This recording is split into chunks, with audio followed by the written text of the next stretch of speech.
মাগো তুমি কেমন আছো? ছোট্ট মাটির ঘরে তোমার কথা হৃদয় মাঝে পড়ছে বারে বারে, তোমার কথা হৃদয় মাঝে পড়ছে বারে বারে। তোমার মত আপন কেহ পাই না তো আজ খুঁজে, তাই তো আজ ঘুমের ঘরে শুরুতে যাই ভিজি। মায়ের মতো কেউ আপন আছে? আওয়াজ করে বলেন আছে। বাবার মতো কেউ আছে? সবাই আমার সাথে বলেন, তোমার মতো আপন কেহ পাই না তো আজ খুঁজে,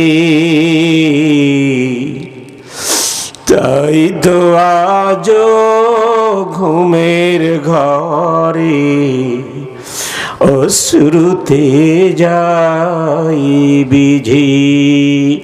সুখে থেকো পরম সুখে জান্নাতের ভেতরে, তোমার কথা হৃদয় মাঝে পড়ছে বারে বারে। বাবা তুমি কেমন আছো? ছোট্ট মাটির ঘরে মাগো তুমি কেমন আছো? ছোট্ট মাটির ঘরে তোমার কথা হৃদয় মাঝে পড়ছে বারে বারে, তোমার কথা হৃদয় মাঝে পড়ছে বারে বারে।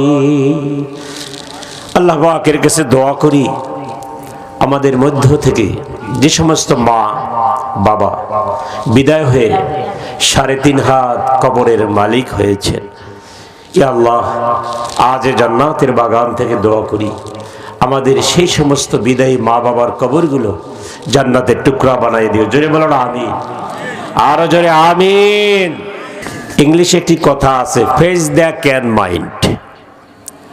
মানুষের ভেতরের অবস্থা, মনের ভিতরে যে মানুষ মাইন্ড লালন করে, যে মন মানসিকতা লালন করে, সেটা কিন্তু মানুষের ফেইজে মানে চেহারায় বেশি থাকে। কথা বলেন ঠিক কিনা?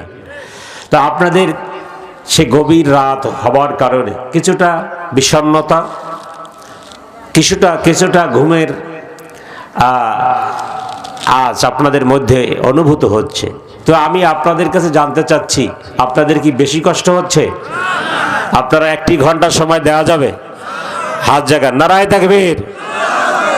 সবাই হাত জাগান নাই, প্লিজ হাত জাগান মেহেরবানি করে। আল্লাহ 1 ঘন্টার জন্য আমাদের সবাইকে কবুল করো। আরো জোরে বলুন আমিন আমিন। মাদ্রাসার জন্য কিছুটা সময় আপনারা দিয়েছেন, আমিও দিয়েছি। আমি কোথাও যখন মাদ্রাসা মসজিদের কালেকশন হয়, আমি বলি না, তারা দেই না যে আমাকে স্টেজ দেন বক্তব্যের জন্য, কারণ এখানে একটি দ্বীনি স্বার্থ আছে, আছে না নাই? কথা বলেন আছে না নাই? একটি মাদ্রাসা যদি আধা ঘন্টা বয়ান কালেকশনে মাদ্রাসাটি ভালো চলে, মাদ্রাসার উন্নয়ন হয়, আর সেখানে যদি আমি বাধা দেই বা বাধাগ্রস্ত হই আমি, তাহলে আমি গুনাহগার হতে পারি। কথা বলেন ঠিক কিনা? এজন্য আমি সবসময় সহযোগিতা করি, আপনারাও করবেন ইনশাআল্লাহ। সম্মানিত হাজিরিন, আমি আপনাদের সামনে কোরআনুল কারীম থেকে 4টি আয়াতে কারিমা তেলাওয়াত করেছি, হাদিস শরীফ থেকে ছোট্ট একটি হাদিসের ইবারত পড়েছি। আল্লাহ পাক যদি তৌফিক দেন 1 ঘন্টার মধ্যে এর উপরে কিছু আলোচনা করব। আল্লাহ যেন আমাদের তৌফিক দান করে, বলুন আমিন। সম্মানিত হাজিরিন, আমরা এখানে এসেছি ইসলামের কিছু দিক নির্দেশনা জানার জন্য, বোঝার জন্য।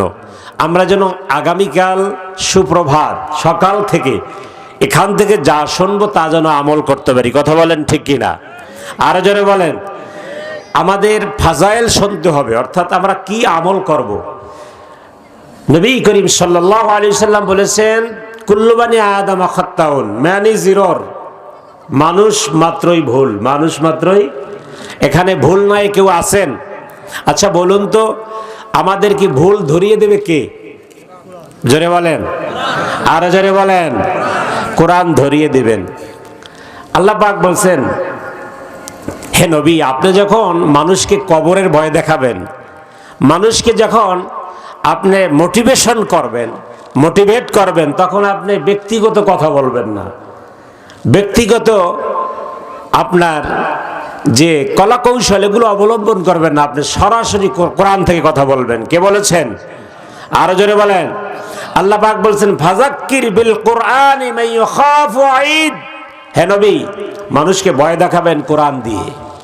সুতরাং কোরআনের বাহিরে একটি কথাও হবে না। জোরে বলেন ইনশাআল্লাহ।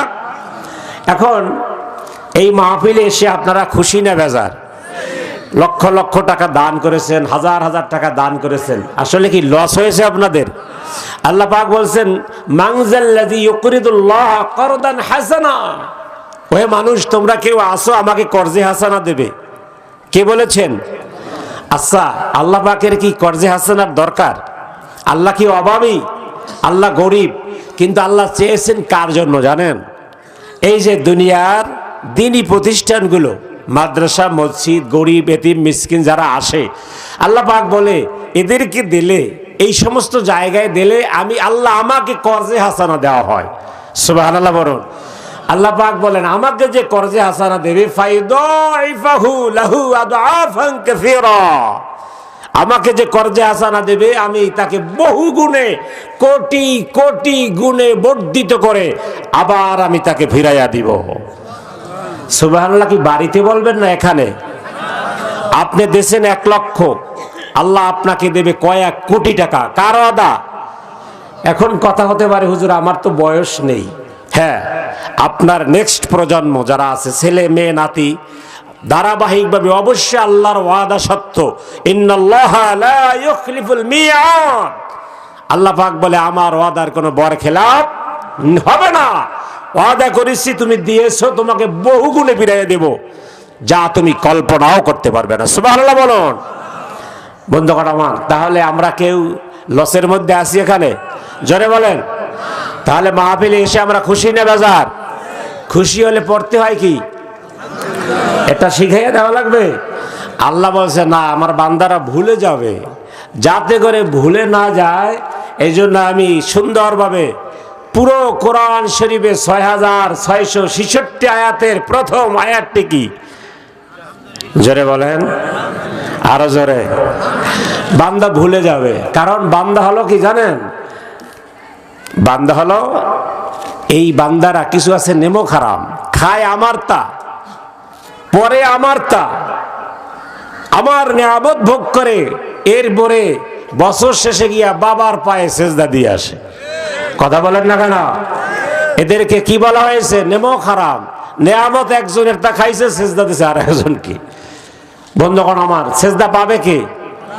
আরো জোরে বলেন। সেজদা আপনার দিতে ইচ্ছে হয় আল্লাহকে দেয়া। লা তাত্তাখিজুল কুবুরাল মাসাজিদ। অসম্ভব, কবরে সেজদা হবে না, মদিনাওয়ালা বলেছে। তারপর আপনার শখ জেগেছে ওখানে দেওয়ার। বন্ধুগণ আমার, শুকরিয়া পাবে কে? জোরে বলেন। 1 ঘন্টার বেশি কথা বলবো না। সে আল্লাহ জানে মানুষ আমার গাছের কাঁঠাল খাবে, বেদানা খাবে, ফল খাবে, গাছে হবে বড় ফল, নিয়ত করবে বাবার জন্য। আমি সিলেটে গেলাম মাহফিলে, চিন্তা করলাম মানুষ এখানে জিয়ারতে আসে। সিলেট একজন আল্লাহর ওলি আছে না, নাম কি? শাহজালাল আমিনী রহমাতুল্লাহ আলাই। কোনো সন্দেহ নাই তিনি বড় আল্লাহর ওলি, কথা বলেন ঠিক কিনা? কিন্তু সেখানে কি হচ্ছে জানেন? সেখানে গিয়ে দেখবেন কি হয়। তো আমি ওখানে উঠলাম, উপরে উঠতে হয় সিঁড়ি বেয়ে। উঠে আমরা সারা বাংলাদেশের যত মাজার আছে হক্কানি আর ভণ্ডামি সব জায়গায় গেছি। কেন জানেন? কারণ আমরা যাতে করে আপনাদের কাছে মেসেজ পৌঁছে দিতে পারি, কথা বলেন ঠিক কিনা? ওখানে গিয়ে দেখলাম একটা ছেলে 2 রাকাত নামাজ পড়ে বাবা বাবা চিৎকার মারতেছে, বাবা এটা দাও, ওটা দাও, ওটা দাও, ওটা দাও। আমার প্রশ্ন, এই পৃথিবীতে অনেক বাবা আছে যাদের ছেলে মেয়ে কিচ্ছু নাই, আছে না নাই? যার ছেলে নাই সে আপনাকে ছেলে দেবে কিভাবে? এজন্য চাবো কার কাছে? আল্লাহ পাকের কাছে। আল্লাহ পাক জানে আমার বান্দা শুকরিয়া করবে মাঝারে গিয়া। এই যাতে ওখানে না যায় সেজন্য কোরআন শরীফে 6666 আয়াতের প্রথম ফার্স্ট আয়াত অ্যাড করলেন আল্লাহ। জোরে বলুন আলহামদুলিল্লাহ। আওয়াজ হলো না। এই আওয়াজ না করার কারণে, প্রতিবাদ না করার কারণে এই দেশের আলেম ওলামাদের উপর অনেক অত্যাচার হয়েছে, কথা বলেন ঠিক কিনা? যদি আওয়াজ হতো তাহলে হতো না, কথা বলেন ঠিক কিনা? হযরত আলী রাদিয়াল্লাহু তাআলার নাম শুনছেন না? তার বয়স ছিল 14 বছর, তখন ইসলাম গ্রহণ করছে। হঠাৎ আবু তালিব আলীকে খুঁজে পায় না। আবু তালিব হলো নবীজির কি বাবা। আবু তালিব নবীজি আলীর বাবা আর নবীজির চাচা। তা আবু তালিব পাচ্ছে না তার ছেলেকে, খোঁজাখুঁজি করে পড়ে আমাদের দেশের 14-15 বছর ছেলেবার না পাইলে আমরা কোথায় খুঁজি জানেন? পোলাবান কোথায় আড্ডা দেয়? চায়ের দোকানে, কথা বলেন না কেন? এগুলো আছে না নাই? এই বাবা সেই বাবা আছে না নাই? সেখানে গেলে আমাদের ছেলেকে পায়। আর আবু তালিব কোথাও খুঁজে পেল না, এক জায়গায় খুঁজে পেল মুহাম্মাদুর রাসূলুল্লাহর দরবারে। সুবহানাল্লাহ। হযরত আলী রাদিয়াল্লাহু তাআলাকে আবু তালিব দেখে গিয়া নবীজির খাটের নিচে, তার একটা খাট আছে না ছোট্ট, দেখছেন না সবাই ছবিতে ফটোতে? নবীজির যে খাট, এই খেজুর পাতার রশি দিয়ে এপার ওপার তক্তাগুলো রশি দিয়ে ব্যবহার করেছিল, আর তার উপরে একটা খেজুর পাতার চাটাই। সুবহানাল্লাহ। এর নিচে আলী রাদিয়াল্লাহু তাআলাকে পাইল। আবু তালিব বলল, বাবা তোমাকে খোঁজাখুঁজি করতেছি, আর তুমি এখানে কেন? কি করো এখানে? হযরত আলী রাদিয়াল্লাহু তাআলা বলেন, বাবা আমার, আমি কালিমা পড়ে মুসলমান হয়ে গেছি। আজ থেকে আমার গুরু দায়িত্ব হলো নবীজির গায়ে যে টোকা দেবে, নবীজির গায়ে যে ফুলে টোকা দেবে বাবা, তার হাত কেটে নবীজিকে উপহার দেওয়া। বাবা আমি ইসলাম গ্রহণ করছি খালি খালি না, সে তো আমার ভাই। নবীজি কি হয় আলীর? কথা বলেন না কেন? ভাই। আমার ভাইয়ের গায়ে হাত দিবে মক্কার মাটির মধ্যে মন কোন মায়ের পুত্র আজ থেকে আমার ভাইয়ের গায়ে হাত দেবে, ওই মুসলমান আল্লাহু আকবার বলো। ঘুমিয়ে থাকলে হবে না। এক ভাইকে মারবে, এক আলেমকে মারবে, আর এক আলেম তামসা দেখলে, ওই যেমন আপনারা মুখ বন্ধ রাখছেন না, মুখ বন্ধ রাখলে সর্বশেষ মাছি বসে। মাছি ভালো না খারাপ? এজন্য আমাদের মুখ খুলে চিৎকার মেরে বলুন আলহামদুলিল্লাহ। রব্বানা লাকাল হামদ হামদান কাসীরান মুবারাকান তাইয়িবাতান ফীহি ইয়া রাব্বি লাকাল হামদু কামা ইয়ানবাগি লিজালালি ওয়াজহিক ওয়া আযীমি সুলতানিক। আল্লাহ আমাদের শুকরিয়া কবুল করে, জোরে বলুন আমিন। বন্ধুগণ আমার, আমরা আগামীকাল থেকে কি আমল করব? কথা বলেন।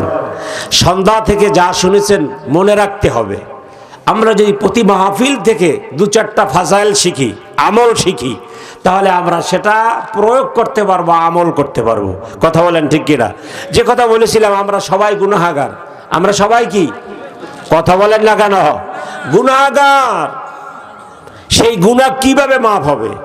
নবী করিম সাল্লাল্লাহু আলাইহি ওয়াসাল্লাম বুখারী শরীফের 6405 নম্বর হাদিস, আন আবি হুরায়রা রাদিয়াল্লাহু তাআলা আনহু قال رسول الله صلى الله عليه وسلم سبحان الله وبحمده 100 مرة غفرت له ذنوبه وإن كان مثل زبد البحر।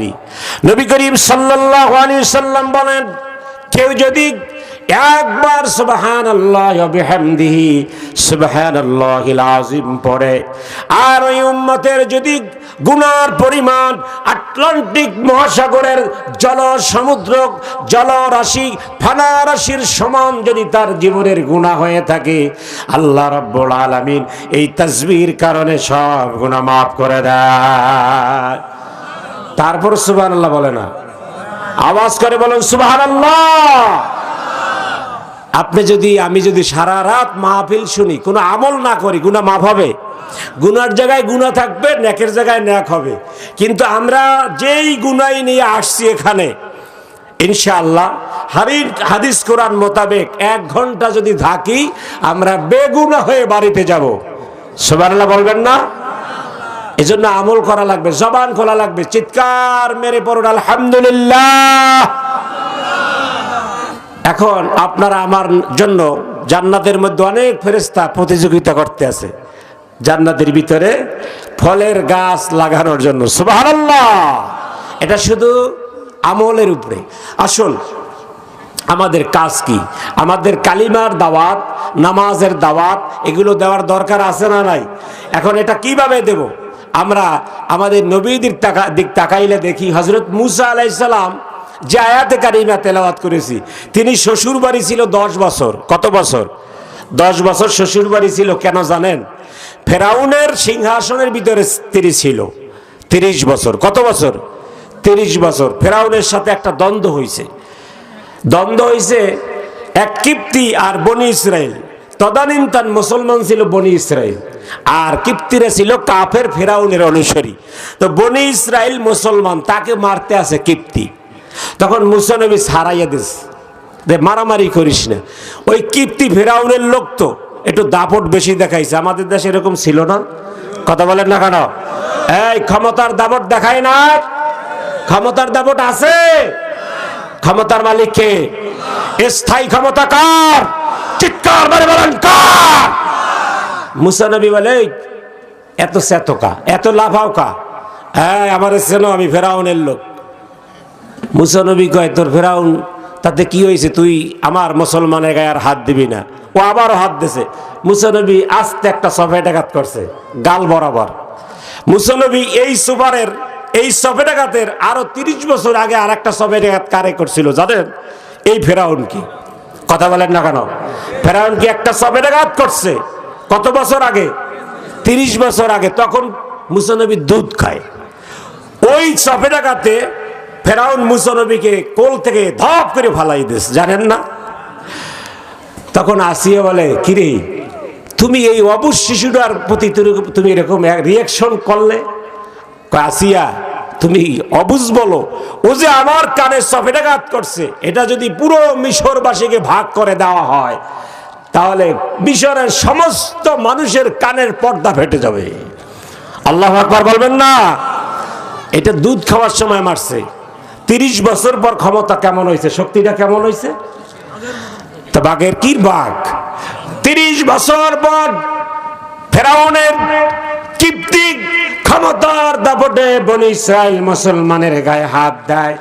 মুসা নবী বলে, খবরদার, আমার মুসলমানের গায়ে যদি হাত দাও তাহলে তোর কানের পর্দা কিন্তু থাকবে না।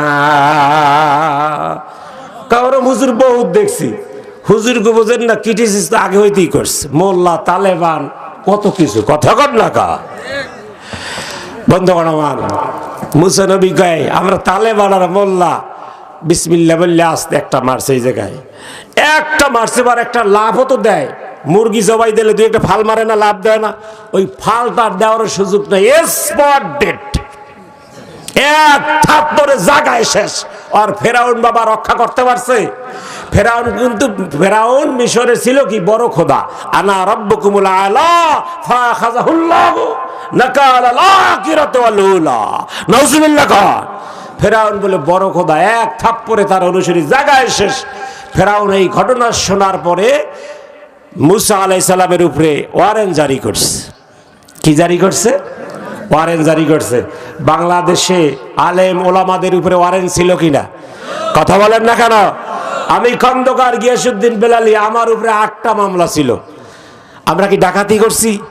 কথা বলেন। চুরি করছি? আপনাদের এলাকার কোন আলেম, কোন ইমাম চুরি করছে? তারপরও হয়রানি হয়েছে কিনা? আল্লাহ পাক সবাইকে হেফাজত করুক, জোরে বলুন আমিন। এখন ওয়ারেন্ট জারি হবার পরে মুসা নবী আত্মগোপনে গেছে। কোথায় গেছে জানেন? ইয়ামেনে, দামেস্ক, যে বিভিন্ন সময় বিভিন্ন নাম ছিল, শাম বলে, সেই শামে, ও তদানীন্তন যেই নাম, সেই শামে চলে গেছে। কারণ তিনি জানতো শামে একজন নবী আছে, তার নাম শুআয়ব আলাইহিস সালাম। কারণ নবীরা নবীদের কদর করে কি করে না? আলেমরা আলেমদের কদর করে কি করে না? তো মুসা আলাইহিস সালাম নিরাপদে চলে গেল কোথায়? শামে। শামে গিয়া একটা মরুভূমিতে খেজুর গাছের নিচে বসে আছে। 2 মেয়ে পানি খাওয়াইতে আসছে। মরুভূমির মধ্যে পানি খাওয়াইতে এসে তারা পেছনে পড়ছে। পুরুষরা পানি খাওয়াইয়া কূপের পানি আবার ঢাকনা দিয়ে আটকাইয়া গেছে। ওই মেয়ে 2টা দাঁড়াই রয়েছে। মুসা নবী ওই লোকগুলার দ্বারা করছে, এই লোকেরা এদিকে আসো, তোমরা যে বৈষম্য করলে এই মেয়ে 2টার প্রতি, তোমরা মানুষ নও মানুষ। নবীদের বাধা, নবীদের প্রতিবাদ প্রতিটা ইঞ্চিতে ইঞ্চিতে, কথা বলেন ডেকে না, বাধা দিল।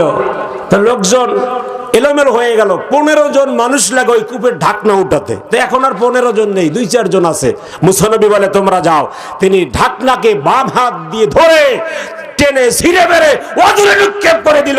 আর কোনোদিন পানির কূপ ঢাকা হবে না, এটা আল্লাহর কূপ, ওপেন থাকবে সবার জন্য। জোরে বলেন সুবহানাল্লাহ। মুসা নবীর মেয়েরা, শুআয়ব আলাইহিস সালামের মেয়েরা পানি খাওয়াইলো। বাড়িতে গিয়ে বলল, বাবা সংক্ষেপ কথা, আজকের এক সিংহ পুরুষ দেখছি, যা জীবনে কল্পনাও করা যায় না। শুআয়ব আলাইহিস সালাম বলে, কি বলো? এত বড় সিংহ পুরুষ? ঘটনা শোনার পরে যাও মা, তাকে নিয়ে আসো। সুবহানাল্লাহ বলেন। নিয়ে আসা হলো। নবীদের চেহারা, নবীদের সুরাত সিরাত আদর্শ দেখলে আর এক নবীর জিজ্ঞেস করা লাগে যে তুমি কে? মুসা নবীর চেহারা দেখি শুআয়ব আলাইহিস সালাম বুঝতে পারছে কাম হইছে, আমার ঘরে একজন নবী আসছে। সুবহানাল্লাহ। সংক্ষেপ কথা, বিবাহ হয়ে গেছে সফুরার সঙ্গে। 10 বছরের চুক্তি, বাড়িতে থাকবে, কাজ করবে। 10 বছর শেষ হয়ে গেছে এক সময়। এখন যেদিনকার 10 বছর শেষ হয়েছে, ওই দিনকার হলো অমাবস্য। অমাবস্য বুঝেন? গভীর অন্ধকার, অন্ধকারাচ্ছন্ন রাত, বৃষ্টি সাথে। তাদের মেয়াদ শেষ, আর তারা নবায়ন করবে না, কারণ নবীদের কথার কোনো রদ বদল। বন্ধুগণ আমার, গভীর রাত, অন্ধকারাচ্ছন্ন পথ, ওই পথ দিয়ে মুসা নবী তার স্ত্রীকে নিয়ে, হযরত সফুরাকে নিয়ে বাড়িতে রওনা হয়েছি। সামনে ফেরাউন, সামনে কি? মাথায় ওয়ারেন্ট আছে না নাই? আছে। মেয়াদ শেষ, চলে যাচ্ছে। এখন পথিমধ্যে তার স্ত্রী প্রেগন্যান্সি, অন্তঃসত্ত্বা, ছেলে হবে বা মেয়ে হবে, যাই হোক, এখন প্রবল ব্যথা শুরু হয়েছে। গভীর অন্ধকার, গভীর রাত, বৃষ্টি, আলো নাই, সাথী নাই, সঙ্গী নাই। বলুন তো, আমাদের সাথে কেউ না থাকলেও, কখনো কেউ না থাকলেও আছে কি? জোরে বলেন। মুসা নবীর স্ত্রী ঘাবড়িয়ে পড়েছে। বলে, স্বামী হে, কি হবে? আমাদের তো কেউ নাই, কিচ্ছু নাই, আলো নাই, বাতাস নেই, সাথী নেই। মুসা নবী বলে, আমাদের সাথে একজন আছে, ভয় করো না। তো উনি আগুনের জন্য সামনের দিক যাচ্ছে, আগুন খুঁজতেছে। তো উনি খুঁজতে খুঁজতে দেখে দূরে আগুন জ্বলতেছে, মিটমিট করে আগুন জ্বলে। উনি আগুন আনার জন্য একটা খড়ির মাথায়, লাঠির মাথায় কিছু পাতা বেঁধে আগুনের দিক ধরেছে। ইন্নী আনা রব্বুক, সে আগুন তাকে তাড়া দেছে, ধাওয়া দেছে। আর মুসা নবী তুর পাহাড়ে উঠছিল আগুন আনার জন্য। তো চিত হইয়া পড়ে গেছে, চিত হইয়া পড়ে কয়েকটা পোল্টি খাইয়া নিচে পড়ে গেছে। সুবহানাল্লাহ বলেন। বন্ধুগণ আমার, মুসা নবী পেছনের দিকে দৌড় দিল। আল্লাহ পাক বলে ইন্নী আনা রাব্বুক, মুসা এটা কোন আগুন না, এটা হলো তোমার আল্লাহ। আসো আগুন নিয়ে যাও, তুমি দাঁড়াও। মুসা নবী এবার দাঁড়িয়েছে, কারণ যার খোঁজে এতদিন তিনি হন্য হন্য হয়ে খুঁজতেছে, যেই মালিকের জন্য পথের পর পথ রাতের পর রাত খুঁজতে খুঁজতে হয়রান, সেই আল্লাহকে আজ তুর পাহাড়ে পেয়ে গেছে। সুবহানাল্লাহ বলবেন না? আল্লাহ পাক বলে মুসা, তোমাকে এখন নবুয়তি দেব, ফেরাউনের সাথে তোমার সাথে কন্ট্রাডিকশন হবে, ফেরাউনকে কালিমার দাওয়াত দেবা। মুসা আলাইহিস সালাম বলে, আল্লাহ আমার স্ত্রীর বাচ্চা হবে, আমার স্ত্রীর বাচ্চা হবে, সাথী সঙ্গী কেউ নাই, দাই নাই, নার্স নাই, আমি একটু আগুনের জন্য আসছি, আর আপনি আমাকে এখন ফেরাউনের কাছে পাঠাইবেন, যেখানে আমার মামলা মোকদ্দমা, আমার ফাঁসি। আল্লাহ পাক বলেন, হে মুসা, তোমার স্ত্রীর সন্তান হবে, আগুন নিতে এসেছ, তুমি আগুন নিয়ে যদি যাও, আর আল্লাহ রহমত যদি না থাকে, ওই আগুন দিয়ে কিছু হবে না। দেখেন না, আমরা স্ত্রীকে ভালো রাখার জন্য হসপিটালে যাই, সিজার করি। বন্ধুগণ আমার, 1 ঘন্টার ভিতরে শেষ করবো, একটা প্যাকেজ দিবি, ইমানের প্যাকেজ।